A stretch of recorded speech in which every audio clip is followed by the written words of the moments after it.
Choose a location for your garden. Look for a spot in your backyard that gets at least 6 hours of direct sunlight a day and has well-draining soil. Test your soil. Get a soil test done to determine the pH level and nutrient content of your soil.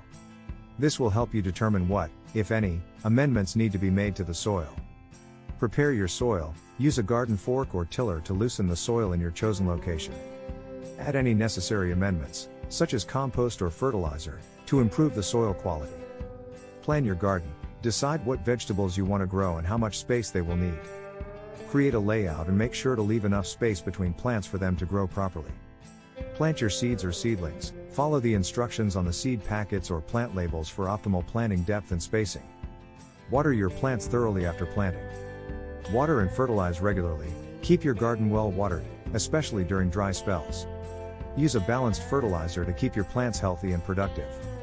Monitor for pests and diseases. Keep an eye out for common garden pests and diseases and take action as soon as you notice any issues. Harvest your vegetables. As your vegetables mature, keep an eye on them and harvest them as soon as they are ready to eat.